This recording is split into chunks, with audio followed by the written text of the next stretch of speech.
Hi everyone, welcome back to another episode of The Tower. In this episode, I'm doing a response video to All Clouded's comment. So firstly, thank you All Clouded for the comment. It's great to be making content that people actually are interested about.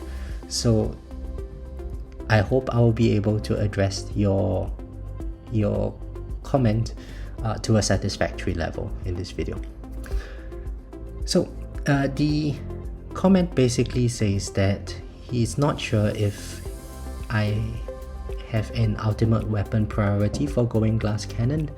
Honestly, I can't remember if I mentioned such a priority as well, Clouded, so sorry about that. But I am able to make a video on it and how to prioritize stone allocation to crowd control. And also when it's a good point to move from econ to more crowd control. So bear in mind that I have not done any form of optimization testing on what I'm about to say. It's just what I think would be a good way to progress through the mid game. Okay, so let's have a look at this spreadsheet. And in this spreadsheet, so basically what I did was I went on the Tower Tools website and I got on the Multiverse Nexus calculator, and in that calculator I fiddled around with it, and it says that I need a 43 seconds duration on my Golden Tower for 100% uptime, assuming that I'm using Multiverse Nexus plus Galaxy Compressor. And to get 100% uptime on Black Hole, you need 32 seconds duration. Now, Death Wave, Effect Waves, of course, the more that you have it, the better it is. I think with the Ancestral subs that you can get it up to 8 waves, that gives you 85% uptime, assuming that you have 100 seconds cooldown for your Golden Tower and Multiverse Nexus, Golden Tower and Death Wave, and 50 seconds cooldown for your Black Hole.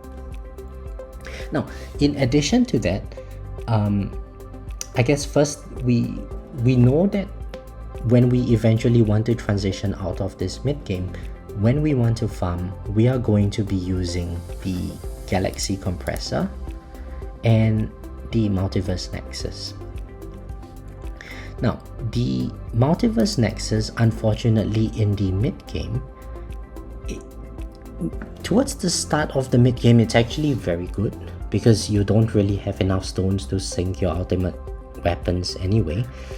But in the middle part of the mid game, it's actually more of a detriment than a benefit, and the reason for that is because it increases the cooldown of your ultimate weapons. So in the middle part of the mid game, I would strongly suggest that you work on having a natural sync with your ultimate weapons, and instead just use any random one. Like I think I used Dimension Core for the longest time. I just wrote some random stats on it. But that being said, please do not spend too many reroll shards on your rerolls in the mid game until you get this to Ancestral and maybe module level to like 141 or 161. The reason for that is just rolling this guy alone without the Golden Tower bonus, so the other 5 ones, just to get them all at Ancestral, it has taken me about 3 million reroll shards, and that was rolling at 141. So you will be very starved for your reroll shards, and unless you get this minus 12 second Golden Tower cooldown and minus 13 second Death Wave cooldown, your Multiverse Nexus is not going to give you 100% uptime on your Black Hole. So try to hoard some reroll shards until then. The next thing that you will need is Galaxy Compressor. Galaxy Compressor is, I'm sure everyone knows what to roll on it. You just put coins, put package chance, and if you are going glass cannon, then you want enemy health level skip. If you are doing EHP, then really you want both of these two. So I haven't touched this since a very long time ago when I wrote these stats. I just basically left it at this current state. Okay, so looking at this spreadsheet, we have Golden Tower duration, Golden Tower cooldown. As I mentioned, we want our duration to be going up to 43 seconds. There is a 20-second lap, which you should, everyone is going to max that lap anyway. So that only needs you like 292 stones. But for your Golden Tower cooldown, you are going to need about 4,700 stones. That's to get it to a 100-second cooldown. For Black Hole duration, you want a 32-second duration. So that works out to be 1409. And for all of these calculations, I got them from the Tower Wiki. So you can go around there and fiddle with it. So Black Hole cooldown, we want to get it to 50 seconds eventually. That is 2040 stones. Death Wave cooldown, we want it 100 seconds, 3450 stones. Death Wave quantity 2950. Spotlight quantity, I'm putting it at 3 quantity for the time being, because the 4th quantity is going to cost 2,500 stones, and I think once you have got most of this down, the next step should be moving and rushing for Golden Tower Plus instead of focusing on saving up for that 4th Spotlight beam. So Spotlight, I would think of it as before you move into Glass Cannon, just treat it like, not before you move into Glass Cannon, before you move into Card Masteries, treat your Spotlight just as a coin or econ kind of lab, because the Spotlight bonus, it only applies to bullets until you get Super Tower Mastery, so you don't really benefit much from the having the extra bonus. And I could be wrong about this, I'm as I am with most things, but that was my understanding. It might have changed since I looked at it, or I might have just remembered it wrong, so please double check this. And I've put Spotlight angle at 45 degrees because if we get the Ancestral substat, the submodule effect, then we get it at 60 degrees. So with 3 quantity, that's 180 out of 360. So we've got 50% coverage on our Spotlight, which is good enough for a start. So that works out to be a total cost of 17,296 stones. And that's just for Econ. So moving on to damage, the 2 main ultimate weapons would be Smart Missiles and Chain Lightning. In the recent update, Inner Landmine and Poison Swarm received buffs. However, I've not upgraded mine to a sufficient level to say whether or not they can be used in the mid game. So I'm going to refrain from putting them in there and just give my perspectives on what I personally did. So you would notice that Chain Lightning's stone requirement is a lot less than Smart Missiles, but try not to get your stone, try not to go ham into Chain Lightning, because ultimately when you are farming, what you want to do is you want to kill enemies at the right time. You don't want to kill them too early. And looking at my current situation, I have Smart Missiles at 670Q and Chain Lightning at 1.2S, but this is without the ×2 Chain Lightning perk. So with the ×2 Chain Lightning perk, it's actually 2.4S. And basically what that means is whenever my Smart Missiles start having trouble killing the enemies and I turn on my Chain Lightning is just going to kill all the enemies, and I would experience a drop in my coin per minute. So from an efficiency standpoint, it's not going to be very useful. That being said, Chain Lightning would probably carry you quite far in tournaments. So there is a balance that you might want to strike. Personally, I think getting it to like 11% chance, 4 quantity, getting it to about 200 multiplier for your damage, that's going to work out to be just 700-800 stones worth of investment. That is more than enough for a bulk of the mid game until you progress into legends. In terms of smart missiles, that's where you really want to put in quite a lot of investment, and the bulk of the investment is going to come from reducing the smart missile cooldown down to 20 seconds if possible. The smart missile quantity actually benefits a lot from the labs, and by the way, for smart missiles there are quite a few labs associated with them, so try to get working on the labs as soon as possible. The amplification lab really does make the smart missile quantity shine a lot. So when I left the transition, as I started to transition away from EHP to glass cannon, I kept my smart missile quantity at 10 quantity, but ideally I would have liked to get it to like 15 or something. Instead, what I did was I went to pump my excess stones into chain lightning damage, and as you can see, my chain lightning damage is at like 900 times base damage, but my smart missiles is only at 502 times, and they cost the same amount to upgrade. So smart missiles is definitely more expensive of the two. But now when we think about the crowd control, the main crowd control that I think we can use would be just chrono field.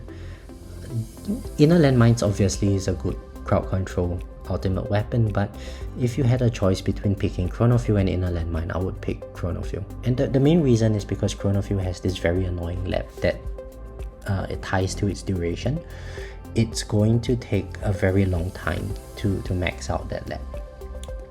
But if you max that out, you get 30 seconds of added duration to your chrono field. And with the 5-second perk that we get in the run, that means that we only need to get our chrono field duration up to 55 seconds, and we should have permanent uptime on our chrono field. So if we were to max out that chrono field lab and take 25 seconds of added duration in the form of stones, it's going to cost us 1810 stones. And to reduce our chrono field cooldown to 60 seconds, it's 1506 stones. Now, for the most part, try not to invest too heavily into your chrono field speed until you get a permanent uptime on your chrono field. And the reason for that is because, chrono field, it basically slows your enemies down.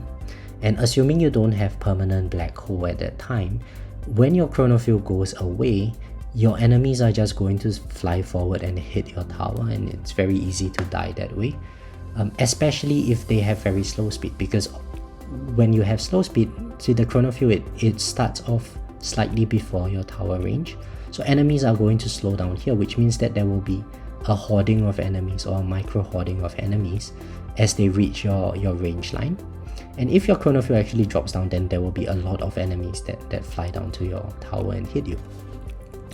So my suggestion would be to, if you have chrono field unlocked, then just work on the duration, get that maxed, get it out of the way, and then work towards getting 55 seconds of duration in total, get 60 seconds of chrono field cooldown, and then bring your chrono field speed reduction to about 50% or so.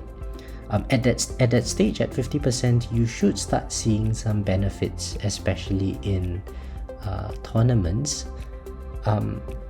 You will notice that enemies will actually respond to your chrono field slow. Not by much, they still move very fast, but you will notice that there is this speed difference. And after that, it gets only better. So in total, if you follow this path of upgrades, it's going to cost you 25,382 stones in total. But of course, everyone's ultimate weapon draws are different, so it really depends on luck to see what kind of ultimate weapons you got. Now, if you didn't get the ultimate weapon that you want, it's not the end of the world. Just pull the next one. It costs a bit more stones, but ultimately you need to unlock all your ultimate weapons in order to get to Ultimate Weapon Plus. So everyone has to go through this baptism of fire, I guess. Right, now moving on to the priority list. This is how I would prioritize my progression. So Multiverse Nexus is good, but what Multiverse Nexus does is it syncs your Golden Tower, Death Wave, and Black Hole. And for a big portion of the mid game, until you get your Ancestral Multiverse Nexus with the right stats, you probably are not going to benefit too much from having a Multiverse Nexus. So probably it might be better to just pick a random module and then bring your GT, Death Wave, Black Hole, and Smart Missile cooldowns down to 100 seconds together. So just keep them all at the same level. And what that basically does is whenever these ultimate weapons activate, so there will be periods of time where there's no ultimate weapons, then you might get a protector or two, and when your ultimate weapons activate, it's likely that the protectors will be sucked into the black hole as well. And if you were running, say, an Obdivo build, you are not going to be able to kill the enemies that are being protected. But if you were to sync your Smart Missile cooldown together, then the nice thing is that you will basically nut all over the protectors, and it's quite nice to watch. Yeah, that is how I would bring my Smart Missiles into the play. And because Smart Missiles is a damaging ultimate weapon, eventually you are going to need it anyway. So any investment that you make into it, it's not going to be wasted, but it will definitely help your performance in future. Now, when you get that done, then you would have relatively good development on your cooldowns for your economy ultimate weapons, but you probably wouldn't have much uptime on them. So then that's when you can start working towards Golden Tower duration, getting it to 43 seconds, get your Black Hole duration to 32 seconds, and that way you get permanent uptime on GT and Black Hole with your Multiverse Nexus and Galaxy Compressor. And I think you would actually be able to have GComp and MVN at Ancestral by the time you get to that level, or very close to Ancestral by then. Then what you can then do is increase your Death Wave effect waves just to have higher uptime overall.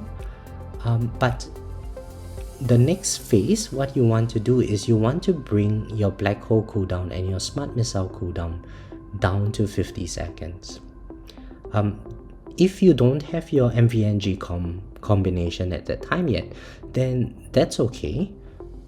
Suppose you don't have Multiverse Nexus but you have Galaxy Compressor, then what you want to do is you just save up 1970 stones, and then you level your Black Hole down to 50 seconds, so you max its cooldown, and you bring your Smart Missile cooldown down to 50 seconds. At that point, if you have your Multiverse Nexus and Galaxy Compressor, and you have your permanent uptime on Black Hole and Golden Tower, then really you just want to bring your Smart Missile cooldowns down to 20 seconds and just max it out. And that's how it would look like. So you basically get all of these green things flying all over your screen. They come very, very frequently, and they do a lot of damage. Now, after that is done, then you can start working on the straggler stuffs, like maybe getting your Chain Lightning quantity, getting your Chain Lightning chance just to apply more shock. So that way when your Smart Missiles are not able to kill enemies anymore, you then turn on your Chain Lightning. It will start applying shock, but because your Smart Missiles can't kill the enemy, Chain Lightning is also not going to be able to kill the enemy. But when you get the shock amplified on your enemies, when Smart Missile launches, it's going to take the enemies out from there. And I think that would result in less fall in your coin per minute than if you were to go somewhere along what I did. after that, really, the world is your oyster. You can do whatever you want. If you wanted to get higher uptime on your spotlight quantity, get a 4th quantity. If you wanted to get more angle, I think it's good to just put in like 1 angle every month or something, and you won't really notice the difference, but over time you would be sort of ticking off the max spotlight angle kind of progression that we need anyway. And chronofill, once you have gotten the duration and cooldown, especially once the duration lab is maxed out, then that's when you can start thinking about dumping stones into the duration and cooldown, get it to a high uptime, and then start reducing the speed. 50% is where you see benefits, but I think after that, every level really you can see a noticeable difference in the enemy speed for every level beyond 50% slow. So hopefully that helps with your understanding All Clouded. I hope I addressed the question enough. It's quite difficult to say how I would prioritize it and what is the optimal path, because there are just too many different variables at play. But I think this should give you a good understanding of a couple of strategies. Number 1, how to hoard enemies in the mid game. Number 2, the importance of getting your synergies to work together.